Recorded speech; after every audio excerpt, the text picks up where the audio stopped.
జనరల్గా పేషెంట్స్ తలపైన నుంచి వచ్చే పొట్టును దేన్నైనా చుండ్రుగానే భావిస్తూ ఉంటారు. ఇక్కడ చుండ్రుతో పాటు సోరియాసిస్కి తేడా తెలుసుకోవడం చాలా ఇంపార్టెంట్.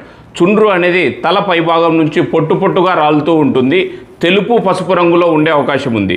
అదే సోరియాసిస్ అయితే తల పైభాగమే కాదు, మొత్తంతో పాటు ఈ హెయిర్ బార్డర్ లైన్ ఉంటుంది కదా, ఈ నెక్కంబడి బార్డర్తో పాటు ఉంటుంది. అలాగే అట్టలట్టలుగా సిల్వర్ స్కేల్స్ అంటే వెండి కలర్ పొలుసు, చేప పొలుసులాగా లేచి రాలుతూ ఉంటుంది. దురద మంటతో పాటు బ్లీడింగ్ స్పాట్స్ కూడా తలపైన ఉండే అవకాశం ఉంటుంది. ఈ రెండిటికి తేడా మీ దగ్గరలో ఉన్న డాక్టర్ని కలిస్తే నీట్గా డిఫరెన్షియేట్ చేసి మీకు అది చుండ్రు అయితే సింపుల్ ట్రీట్మెంట్తో పూర్తిగా నయం చేసుకోవచ్చు. అదే ఒకవేళ అది సోరియాసిస్ అయితే, సోరియాసిస్ ముఖ్యంగా ఆటో ఇమ్యూన్ డిజార్డర్, అది ఒత్తిడి వల్ల కానీ లేదంటే కొన్ని రకాల మందుల వల్ల కానీ వచ్చే అవకాశం ఉంటుంది. దాన్ని కరెక్ట్గా డయాగ్నోస్ చేసి ప్రాపర్ ట్రీట్మెంట్ అంటే కడుపులోకి మందులతో పాటు ఆయుర్వేదిక్లో ఉన్న స్పెషల్ ట్రీట్మెంట్స్ అయిన కొన్ని రకాల పంచకర్మ థెరపీస్ తీసుకుంటే మీకు దాదాపుగా పూర్తిగా నయం చేసుకోవచ్చు. మీకు ఈ రెండింటికి మధ్యన తేడా తెలుసుకోలేకపోతే ఒక్కసారి మమ్మల్ని సంప్రదించండి.